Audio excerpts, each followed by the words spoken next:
Faz 2 anos que passo por lutas no meu casamento. Não sei mais o que fazer. Já orei muito, mas meu cônjuge não muda as atitudes. O que devo fazer? Veja só, por isso que nós temos o SOS Casamento Presencial. Nenhuma transformação acontece que não passe pela confrontação da palavra, ou seja, e conhecereis a verdade e a verdade vos libertará.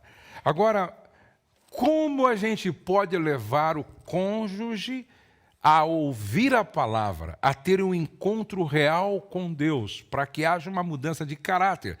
Você precisa estar em ambientes onde ele esteja exposto a esta possibilidade. E um deles é no SOS Casamento. Aqui está, tá? Se você quer vir, vale tanto para o encontro de casais quanto para o SOS. Essa irmã, eu quero convidá-los a participar de um programa de imersão, de mentoria do SOS, que com certeza o seu marido nunca mais será a mesma pessoa. Estou fazendo o curso do Talk, mas na minha igreja não tem ministério de casais. Como mostrar aos meus pastores a importância desse ministério? Olha, de repente você pode até compartilhar as aulas do Talk com o seu pastor, mas se apresente para o seu pastor falando do seu desejo de começar um trabalho específico com casais na sua igreja. De repente o seu pastor, a pastora até pensou em dar início a esse trabalho, mas eles não têm conhecimento de que haja um casal que possa fazer isso. Então, se apresente. Fala, pastores, vocês permitem que eu dê início ao ministério de casais, ou então a um pequeno grupo de casais? Vocês permitem que eu dê início a um projeto com casais na igreja? Aí pega tudo que você está aprendendo no Talk e implanta na sua igreja. É assim que começa. Se apresente. Primeiro de tudo, se apresente. Fala, ó, nós gostaríamos de começar. Começa com 3 casais, 5 casais, 10 casais, 20 casais. Vai crescendo. Pastor, tenho um enteado de 26 anos que complica muito o meu casamento. Como agir nessa situação? Olha, qualquer solução passa pelo diálogo. Chama o enteado, ou primeiro, chama o pai dele. Conversa com o pai dele. Relacionamento passa por conversas difíceis. Vou repetir. Relacionamento passa por conversas difíceis.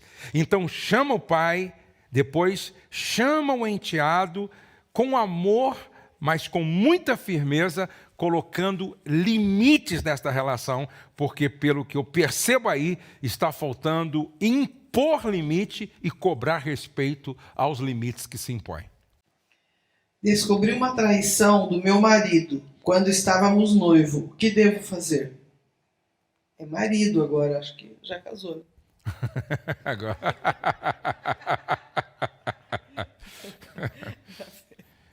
Traição é problema em qualquer tempo, em qualquer época. Agora, veja só, se houve uma traição, seu marido se arrependeu, pediu perdão e quer seguir a vida, sigam a vida. Por quê? Porque todos nós estamos sujeitos a erros.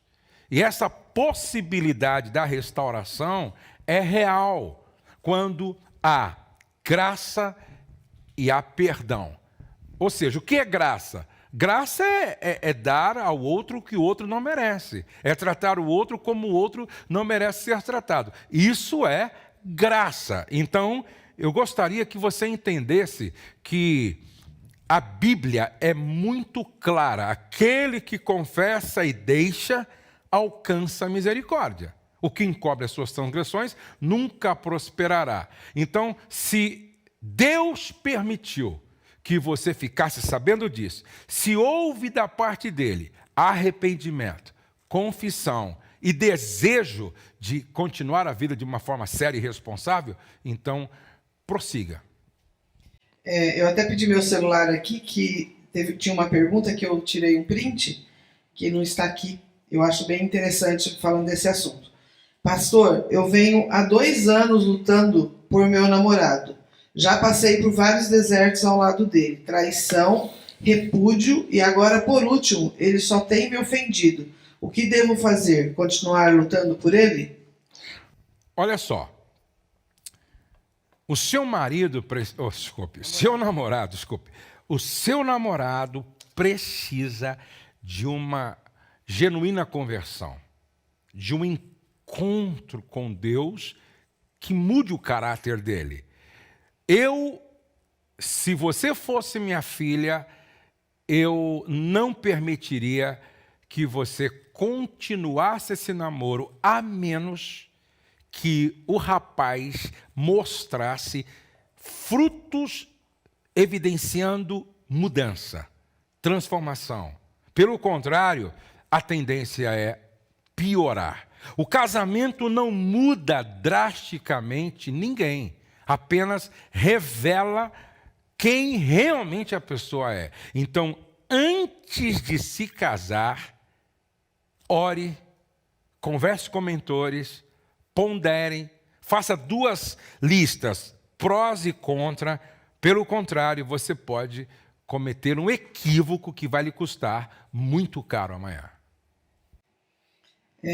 Graças a Deus, somos muito prósperos financeiramente e acabamos de ter um filho. Qual conselho que o Senhor nos dá sobre o dinheiro e a educação dos filhos? Posso dar de tudo ao meu filho? Não.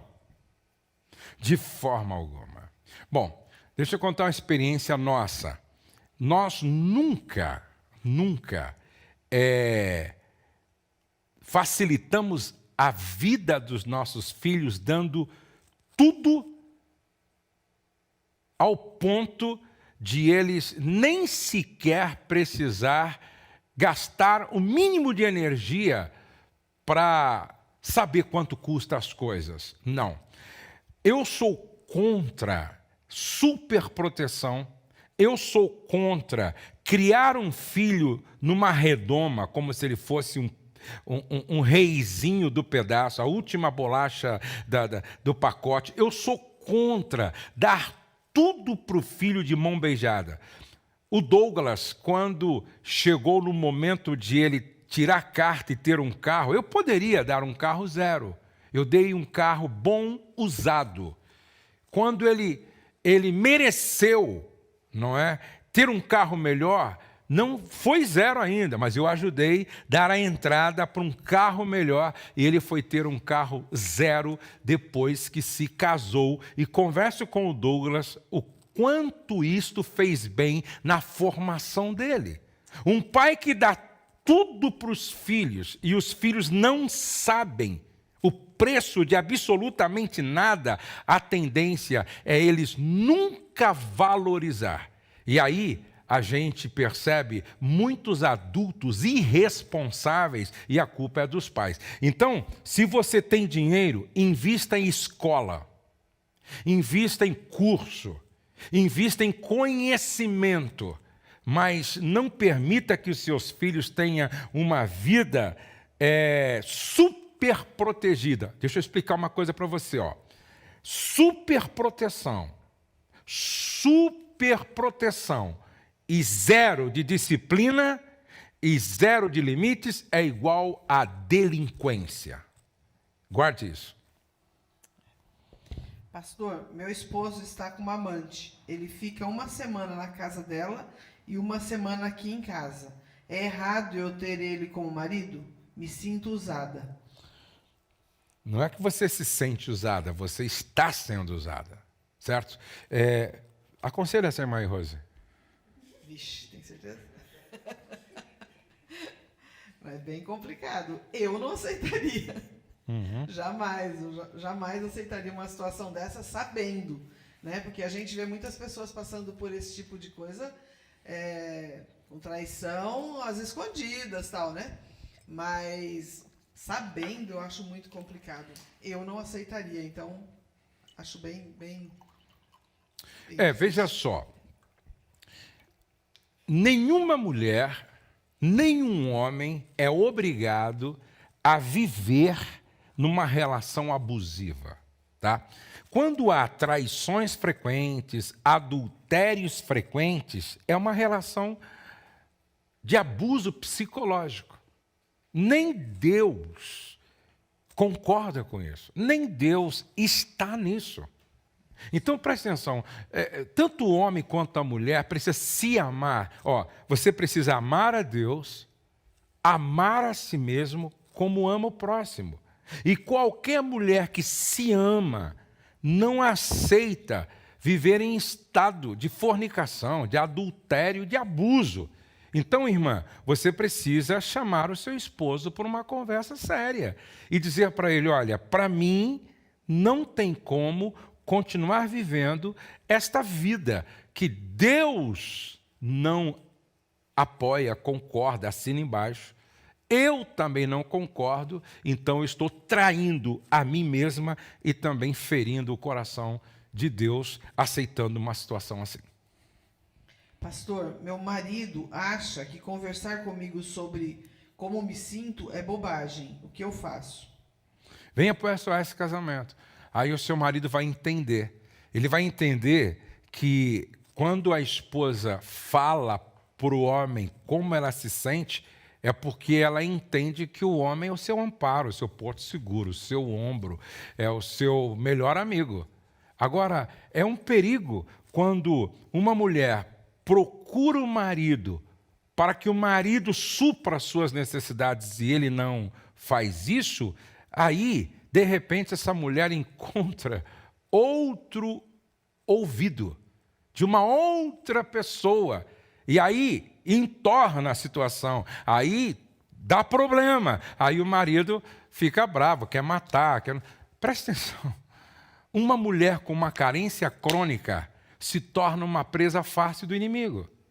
Paulo disse, não deis lugar ao diabo. E quando é que se dá lugar ao diabo? Quando se permite uma brecha como essa, chamada carência crônica. Então, eu diria a esse marido que ele deve levar a sério os sentimentos da sua esposa e o compartilhar dela desses sentimentos.